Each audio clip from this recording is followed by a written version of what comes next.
नमस्कार दोस्तों, भक्ति भारत चैनल में अब लोगों को स्वागत है। वीडियो अच्छा लगे तो चैनल को सब्सक्राइब करें, लाइक और शेयर ज़रूर करें। अगर कोई आपको नीचा दिखाना चाहता है तो इसका मतलब है कि आप उससे पहले से ही ऊपर हो। जिंदगी जीने के लिए मिली है, इससे लोग क्या सोचेंगे यह सोचने में बर्बाद मत करो। किसी के बुरे वक्त में उसका हाथ पकड़ो, सहारा दो, उसे हिम्मत दो, क्योंकि बुरा वक्त थोड़े समय में चला जाएगा लेकिन वह आपको दुआ जिंदगी भर देता रहेगा। मनुष्य सुबह से शाम तक काम करके उतना नहीं थकता जितना चिंता और क्रोध के एक क्षण में थक जाता है। संबंध परमात्मा से अच्छे बना लो तो तुम्हें किसी की जरूरत नहीं पड़ेगी, तुम खुद सबकी जरूरत बन जाओगे।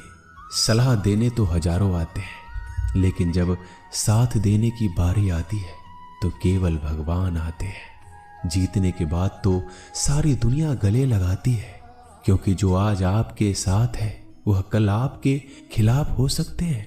बिना मतलब के कोई आपकी इज्जत नहीं करेगा, लेकिन खुद को इतना काबिल बनाओ कि लोग बिना मतलब के भी आपका इज्जत करें। भगवान कहते हैं सोने से पहले तुम सबको माफ कर दिया करो और तुम्हारे जागने से पहले मैं तुम्हें माफ कर दूंगा। भगवान ऑक्सीजन की तरह है जिन्हें आप देख नहीं सकते लेकिन उसके बिना आप रह भी नहीं सकते। कोई और तुम्हारी मदद नहीं कर सकता, अपनी मदद स्वयं करो। आप खुद के सबसे अच्छे मित्र हैं और सबसे बड़े दुश्मन भी। इंसान तब समझदार नहीं होता जब वह बड़ी बातें करने लगे, बल्कि समझदार तब होता है जब वो छोटी छोटी बातों को समझने लगे। आप किस समय सही थे इसे कोई याद नहीं रखता, लेकिन आप किस समय गलत थे ये सब याद रखते हैं। सब दुख दूर होने के बाद ही मन प्रसन्न होगा, यह आपका भ्रम है। मन प्रसन्न रखो, सब दुख दूर हो जाएंगे, ये हकीकत है। किसी भी व्यक्ति की कोई भी बात बुरी लगे तो दो तरह से सोचो। यदि व्यक्ति महत्वपूर्ण है तो भूल जाओ और बात महत्वपूर्ण है तो व्यक्ति को भूल जाओ। रिश्तों का संबंध सिर्फ रक्त से नहीं होता, जो मुसीबत में हाथ थाम ले उससे बड़ा कोई रिश्ता नहीं होता। भगवान कहते हैं तुम सब कुछ मुझे सौंप दो, सारा दर्द परेशानी, और बिल्कुल हल्के होकर मुझे याद करो। धीरे धीरे तुम्हारा जीवन बदल जाएगा। हर रोज रात को सोने से पहले भगवान को अपनी पूरी दिनचर्या बता के सोएं। अगर आपके द्वारा किसी का दिल दुखा है तो मन ही मन उससे माफी मांगे। अगर आपका किसी ने दिल दुखाया है तो उसे माफ करके सारी चिंताएं भगवान को सौंप कर सो जाए। यकीन मानिए इससे आपकी जिंदगी खुशनुमा बन जाएगी। क्रोध बोला हुआ एक शब्द इतना जहरीला हो सकता है कि आपकी हजार प्यारी बातों को एक मिनट में नष्ट कर सकता है। सबको हंसाना लेकिन किसी पर भी हंसना मत। सबके दुख बांटना लेकिन किसी को दुखी मत करना। सबकी राह में दीप जलाना लेकिन किसी का दिल जलाना मत। यही जीवन की रीत है, जैसा बोओगे वैसा ही पाओगे। दुआएं और प्रार्थनाएं असंभव को भी संभव बना देती है। ईश्वर को ना हमारे तन की जरूरत है ना धन की, उसको तो बस पवित्र मन की जरूरत है। इसलिए वो हमें कुछ भी छोड़ने के लिए नहीं कहता, बस कहता है बच्चे मन से विकार छोड़ो, गंदे विचार छोड़ो। जो आने वाला है वो हमेशा गुजरे हुए कल से बेहतर होगा। यही एक सोच आपके जीवन में कभी निराशा नहीं होने देगी। झूठ कितना अजीब है, खुद बोलो तो अच्छा लगता है, दूसरे बोले तो गुस्सा आता है। खुशियां चाहे किसी के साथ भी बांट लो, पर गम हमेशा भरोसेमंद इंसान के साथ ही बांटना चाहिए। जीवन में समय चाहे जैसा हो, परिवार के साथ रहो तो सुख बढ़ जाता है, दुख हो तो बढ़ जाता है। सच्चा मित्र वही है जो उस समय में भी आपके साथ खड़ा हो जब सारी दुनिया आपके खिलाफ हो। आपके पास जितना भी है उसके लिए बार बार दिल से धन्यवाद कहें, हर वक्त कहें। यकीन मानिए जितना भी है वो जल्दी कई गुना हो जाएगा। प्रार्थनाएं और ध्यान इंसान के लिए बहुत जरूरी है, क्योंकि प्रार्थना में भगवान आपकी बात सुनते हैं और ध्यान में आप भगवान की बात सुनते हैं। श्री कृष्ण से कितना कुछ छूटा, पहले माँ छूटी, फिर पिता छूटे, फिर जो नंद किशोर मिले वो भी छूटे, संग साथी छूटे, राधा भी छूटी, गोकुल छूटा, फिर मथुरा छूटा। श्री कृष्ण से जीवन भर कुछ न कुछ छूटता ही रहा।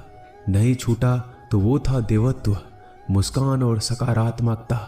श्री कृष्ण दुखी नहीं, उत्सव के प्रतीक है।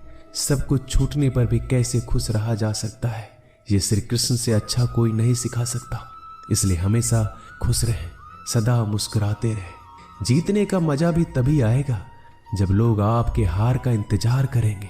गीता में लिखा है, यदि कोई आपको अच्छा लगता है तो अच्छा वो नहीं, अच्छे आप हैं, क्योंकि उसमें अच्छाई देखने वाली नजर आपके पास है।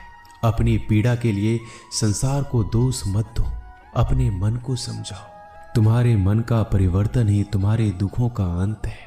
सोच और नीयत अच्छी रखिए, फिर आपके कष्ट प्रभु स्वयं दूर कर देंगे। याद रखना, भगवान से कभी उम्मीद छोड़ना नहीं और दुनिया वालों से कभी उम्मीद रखना नहीं। सुख दुख एक सिक्के के दो पहलू है।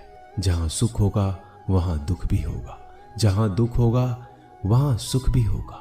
इसलिए सुख दुख के बारे में बिना सोचे निरंतर अपने लक्ष्य को प्राप्त करने के लिए प्रयास करते रहना चाहिए। एक बात हमेशा याद रखना, किसी के सामने गिड़गिड़ाने से ना मोहब्बत मिलती है ना इज्जत। इसलिए अपने स्वाभिमान को जिंदा रखो। कोई अगर आपकी किस्मत में होगा तो आपके पास खुद ही चलकर आएगा। दूसरों को हराने का मौका मत दो, बस खुद को आगे ले जाने की जिद पालो। कभी हार ना मानने की आदत ही एक दिन जीतने की आदत बन जाती है। सिर्फ दो चीजें मनुष्य के भाग्य का निर्माण करती है। पहला, स्वभाव। अगर आपके स्वभाव में अच्छाई, विनम्रता और गुण है तो आपका भाग्य चमकेगा। अगर आपका स्वभाव क्रोधी है, आलसी है, तो आपका भाग्य बिगड़ना अनिवार्य है। इसलिए अपने स्वभाव को मधुर और आकर्षित बनाइए। दूसरा, आपकी वाणी। बोलना तो आदमी 2.5 साल की उम्र में ही सीख जाता है, परंतु कब, कहां और कैसे बोलना है उसे यह जिंदगी भर भी नहीं समझ पाता। जिसे ये बोलना आ गया कि कब, कहां और कितना बोलना चाहिए, समझ लो उसे सफल होने के लिए कोई नहीं रोक सकता।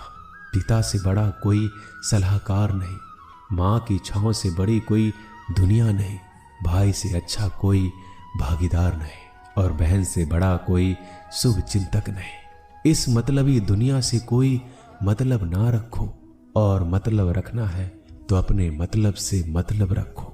दुआएं मांगने से किसका भला होता है, मिलता तो वही है जो हमने बोया होता है। तुम नीचे गिर के देखो, कोई नहीं आएगा उठाने। तुम जड़ा उड़कर तो देखो, सब आएंगे गिराने। एक बात हमेशा याद रखना, अगर शराब की दुकान पर बैठकर दूध पियोगे तो तुम्हें शराबी का ही दर्जा मिलेगा, और किसी मंदिर में बैठ के पानी भी पियोगे तो तुम्हें एक संत का दर्जा दिया जाएगा। इसलिए आप किसके साथ उठते बैठते हो, ये बहुत मायने रखता है। दोस्तों, आशा करता हूं कि आपने इस वीडियो से बहुत सारी सीख ली होगी। मिलते हैं जल्दी एक नए ज्ञानवर्धक वीडियो में।